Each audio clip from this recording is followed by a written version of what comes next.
一つ目のお話です。ベッドの下に幽霊がいたとか、そういう話って多いよな。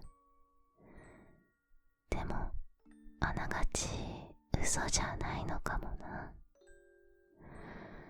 友人から聞いた話なんだが、引っ越しの時にベッドを解体して運ぶことになって、ベッドの床板を外したらしいんだけど、板の裏にぐにゃぐにゃした気持ちの悪い文字で、わけのわからないことがたくさん書かれていたらしい。もちろんベッドの裏に何かを書いたことなんてないし、ベッドは新品で買った時に組み立てた時は何も書いてなかった。友人は気持ち悪くなってベッドを買い替えたらしいんだが、一体何者が書いたのだろう。僕は怖くて、ベッドの床板は未だに確認できていない。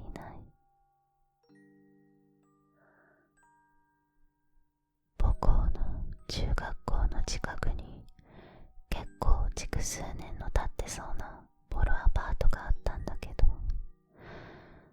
俺が実家を出て上京している間に何があったのか廃墟になっていた。どうやら誰も住んでないらしいんだけど、帰省中にふと廃墟アパートのベランダに洗濯物が干してあることに気づいた。家に帰ってそのことを家族に話したんだけど、反応はあんまなかったから、自分で誰か住んでるんじゃないかとアパートの所有者に連絡したんだ。おせっかいだけど。そしたら今から見に行くってことになって同行した。所有者のおじさんと俺と地元の友人3人でその部屋に入った。幸い鍵は閉まってなく、部屋の中には誰もいなかった。特に誰かが住んでいたような感じもしない。ベランダには黄色いバスタオルと白い靴下が干されていて、なんだよ、いたずらかと笑いながらバスタオルを取り込むと、友人がうわーと大声を出した。タオルを見ると裏面にびっしりと焦げ茶色の何かがついていた。それはよく見れば赤黒く血だった。ずいぶん時間が経っているような。3人とも何も言わずに黙り込んだ。本当に全身鳥肌が止まらなかった。とある小学校に A 子と B 子というとても仲のいい女の子がいました。2人は学校ではもちろんのこと、放課後も毎日一緒に遊んでいました。その日も2人は遊ぶ約束をしていたので、お互いに一旦荷物を置きに家に帰りました。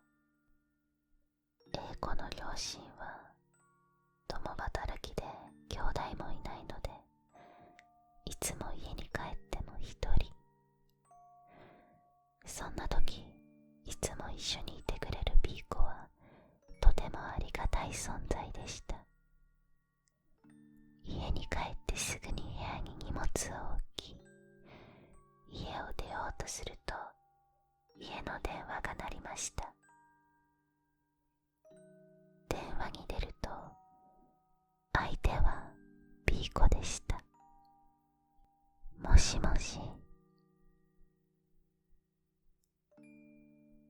私、ピーコ。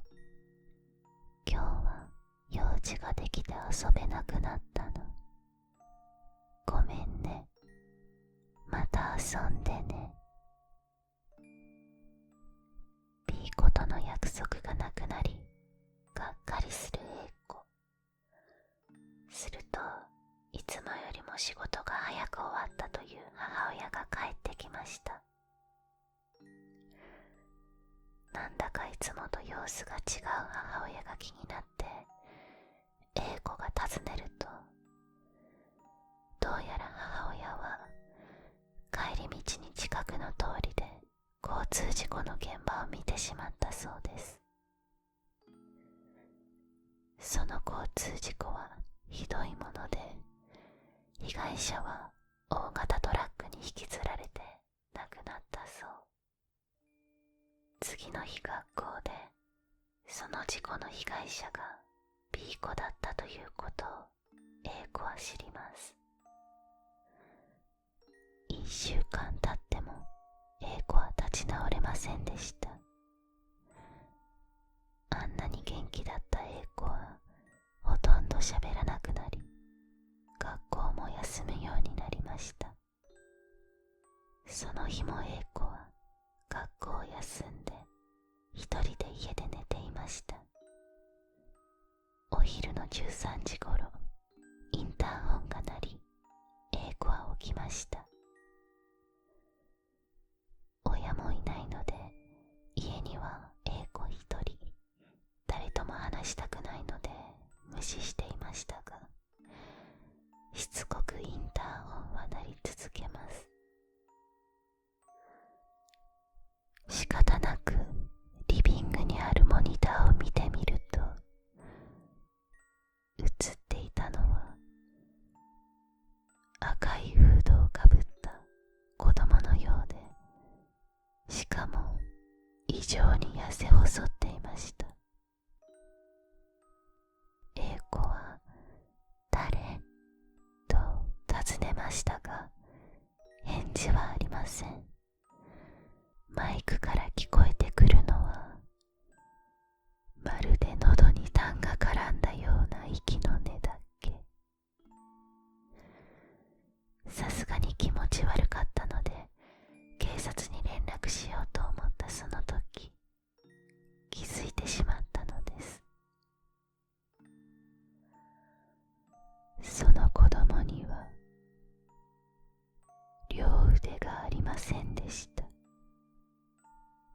そしてフードだと思っていたものは、顎から上がひしゃげた頭だったのです。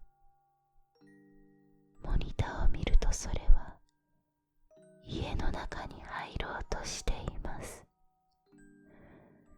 どうしていいかわからずパニックになった英子はその場にうずくまり、そのまま気がついた時には床に倒れていました。